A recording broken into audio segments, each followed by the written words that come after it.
The Mechanicville-Stillwater Lions Club and the Mechanicville Area Chamber of Commerce invite you to join us for a walk back in time.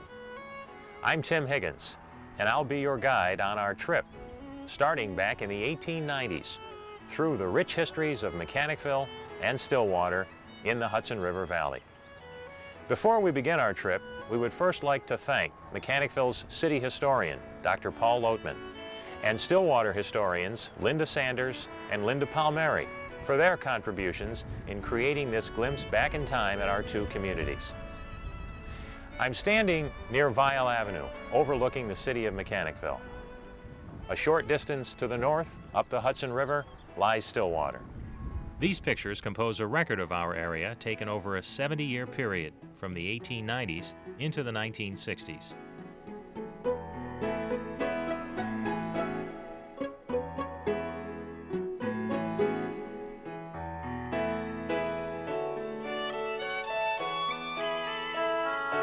Mechanicville was a booming mill town during this era, the home of the largest book paper mill in the world, the site of the third largest freight transfer yard in the country, the center of a thriving brick industry, and a community interspersed with numerous textile mills turning out knit goods, baby wear, and dresses.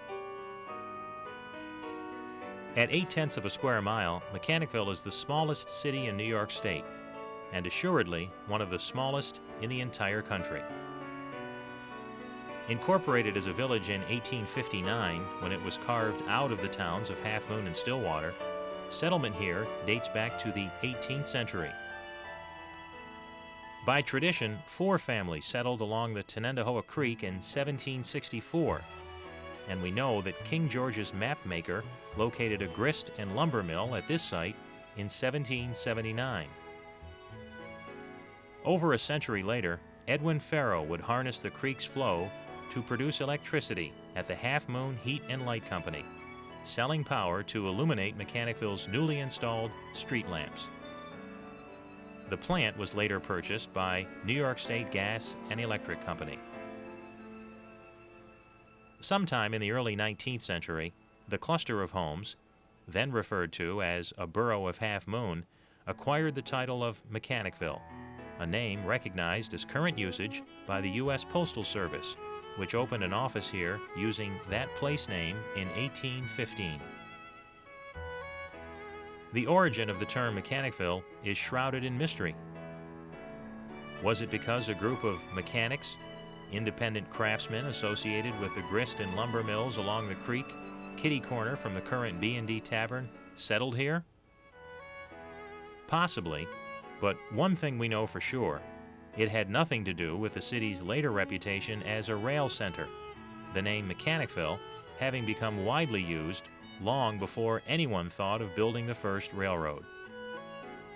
In the meantime, Mechanicville's population was growing from the 969 residents here at its incorporation in 1859 to over 1,200 souls by 1880. But the real burst of expansion would come in the next 4 decades, at a time when many of these photos were taken.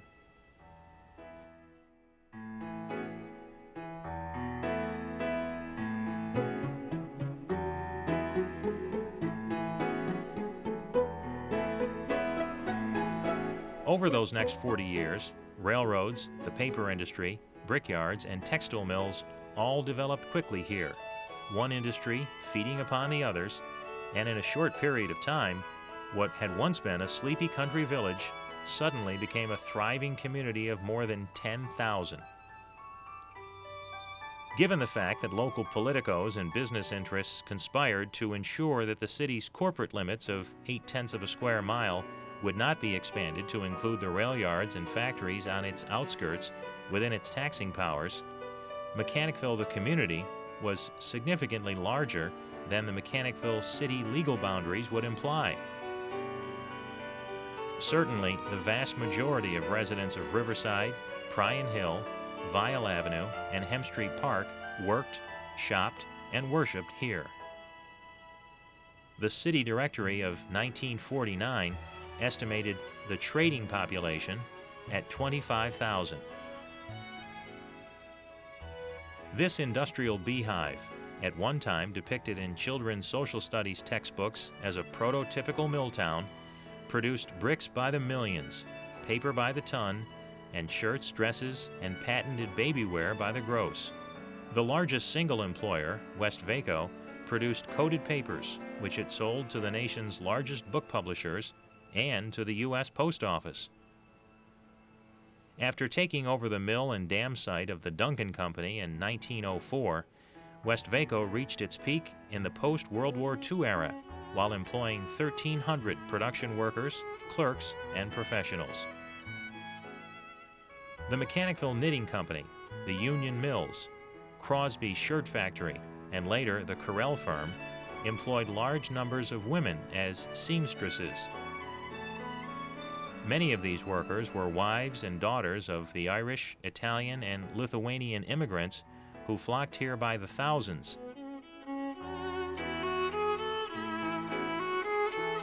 This diversity also was evident in the numerous churches established here, some like St. Luke's Episcopal and the United Methodist congregations on North Main Street, dating to the late 1820s and 1830s, respectively. The First Presbyterian Church, once located across from the current post office, was founded in 1854, but merged in 1973 with a Baptist congregation which had relocated from its original site on William Street to its present building on Park Avenue in 1898. When the Baptist purchased it, many local residents believed the site was situated in an out-of-the-way location on the border of Talmadge Park, an area which had not yet been developed. Lastly, the city housed two Roman Catholic churches, St. Paul's, founded in 1852, and the Italian National Parish of the Church of the Assumption, begun in 1919. Besides Westvaco, the dominant employer of labor in Mechanicville during its heyday was railroading.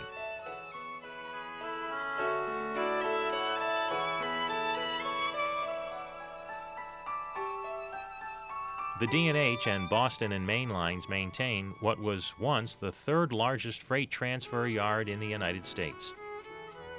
With a roundhouse, major repair shops, car building operations, and over 60 miles of track where more than 4,000 cars a day were reclassified into new freight trains, Mechanicville became synonymous with railroading. So much so that many people mistakenly believe that the city's name derived from the large number of train mechanics who once lived here.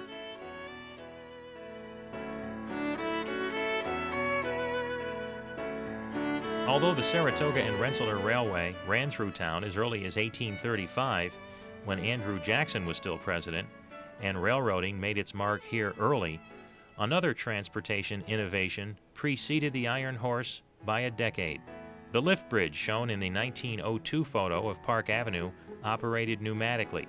The state pioneered this type of innovation in Mechanicville. Just prior to World War I, the state dredged the Hudson, and the canal was relocated to the river. By the 1920s, the old canal bed had been filled in. Looking closely at the 1902 picture of Park Avenue, you can see a trolley car about to cross the bridge. This common form of transportation typified commuter travel here for a half-century, following the incorporation of the Stillwater and Mechanicville Street Railway in 1882. This 3-mile-long line, purchased and electrified by the Hudson Valley Railway in 1895, became part of a larger network of interurban lines. Rail and trolley connections brought visitors to the gravesite of Colonel Elmer E. Ellsworth, Lincoln's law clerk, and the first Union officer killed in the Civil War. Ellsworth is buried in the Hudson View Cemetery. Construction on the dam sites and canal work here also attracted large numbers of sightseers. Out-of-towners boarded at the numerous hotels which once dotted the landscape of Park and Railroad avenues. The Estelle Rita, Hoosick Tunnel House, Grand Central, Ellsworth, and Hotel Hawley, the more memorable among them. While there may have been both a need and desire among some to work outside the city, necessity did not require that anyone do his or her shopping anywhere but in Mechanicville during this period. Looking for clothes? Penders, the Vogue, or Book Dolls would be your most likely destination. And of course, Ida Cohen could always provide the stylish woman with the latest pumps. After shopping, you could pay your gas and electric bill at NYSEG, pick up a pizza at the Ellsworth Hotel, which was transformed into Verone's after a disastrous fire, purchase dry goods at Grant's, and leave your prescription at any of the 4 druggists in town: Kelly's, Hughes Pharmacy, Enzian's, or the Rexall store. To quaff your thirst, you could stop at one of the nearly 50 bars, among them Albert's, My Joe's, Siciliano's, the B&D, and the Cloverleaf. But the most storied among them was Joyce's Log Cabin. Grocers were almost as numerous as bars, 43 of them listed in the city's 1930 directory. Gas and oil for your car were available at owner-operated stations.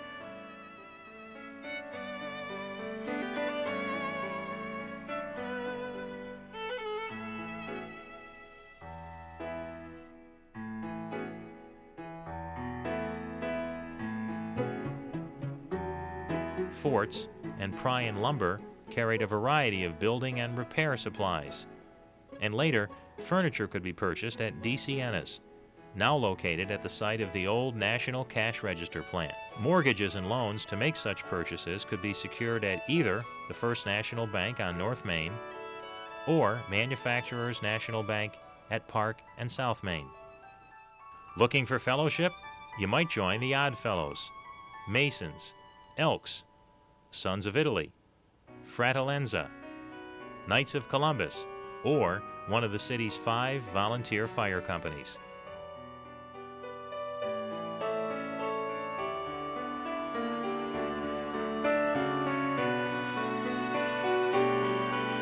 The many church-related societies and civic organizations which women organized are too numerous to mention. By the time that Bobby Kennedy hit the campaign trail here in 1964 seeking a Senate seat, urban renewal was about to remove the last vestiges of Mechanicville's downtown connections with the 19th century. Before continuing on our journey towards Stillwater, we'd like to tell you a little bit about the Lions Club and the Chamber of Commerce while displaying our members' names. The International Association of Lions began in Chicago, Illinois on June 7, 1917. Our Mechanicville Lions Club began January 13, 1942. Today, our association is in practically all countries of the free world with all nationalities and creeds, with the same goal of unselfish service to mankind. At present, our Mechanicville Stillwater Lions Club services both communities in multiple areas. While our main focus is meeting the demands of the community's sight and hearing needs, our other services include, but are not limited to, equipment for our schools and libraries, and our active involvement with our community's youth soccer and Little League teams.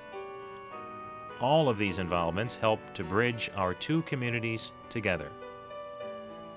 This video trip through history also celebrates the Mechanicville Stillwater Lions Club 60th anniversary.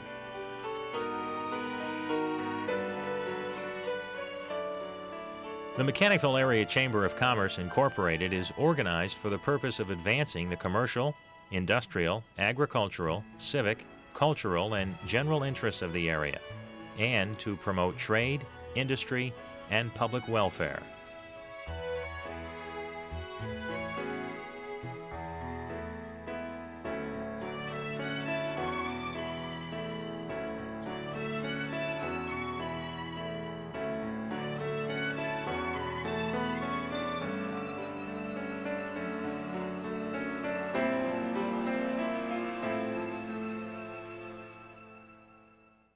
The town of Stillwater celebrated its bicentennial in 1988 as one of over 100 towns erected by the New York State Legislature on March 7, 1788. presumably to authorize more polling places for the upcoming election of delegates to the state convention that would determine whether or not the state of New York would ratify the proposed Constitution. However, Stillwater had been on the highway of history long before 1788.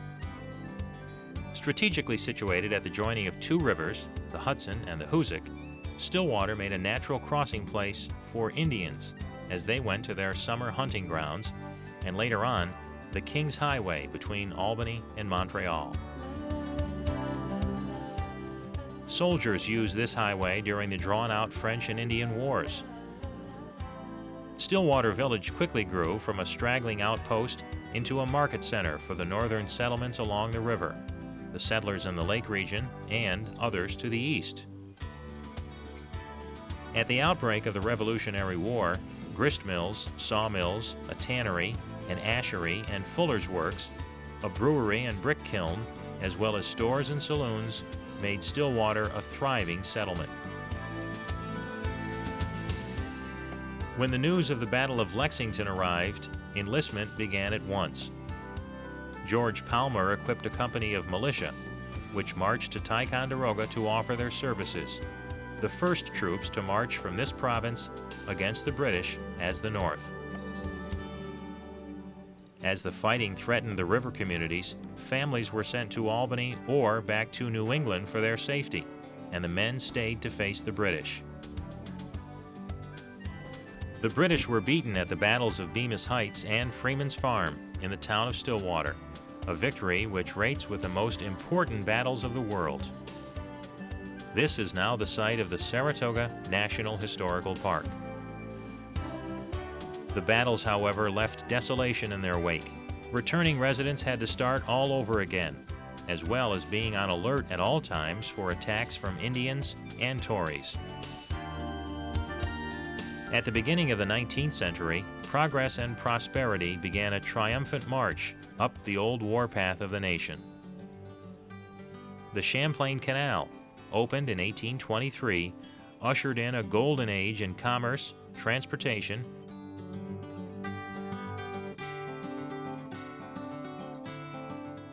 church and home building,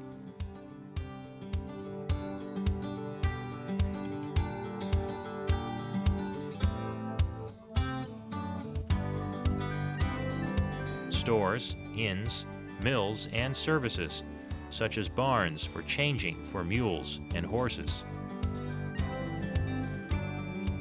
During this period, Stillwater produced congressmen, presidential electors, members of the assembly, and judges. A Stillwater girl, Abigail Powers, daughter of Elder Lemuel Powers of the First Baptist Church, became Mrs. Millard Fillmore, our 13th First Lady. The town was an educational as well as commercial center, with an academy, which flourished for many years. In 1824, there were more sheep than people, and that contained 498 dwellings, 13 school districts, and 1,246 working oxen and cattle. In addition to all the mills and industries, farming was very important. Progress caught up with Stillwater and then bypassed it. The canal was overtaken by the railroads, there were devastating mill fires, and stores dwindled or closed. Stillwater has become a bedroom community, with people commuting to work in the nearby Capital District of New York. There is now a building boom, as the charm of the village, with its stately Victorian homes and its situation by the river and rolling hills, is discovered again. Visitors and new residents of Stillwater are encouraged to become interested in the history of Stillwater.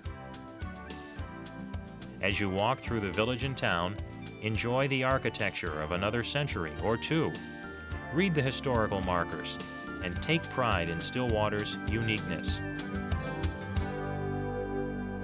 At this time, we'd like to thank our sponsors for all they've done to help develop this video trip through history and for being an important part in the growth of our communities.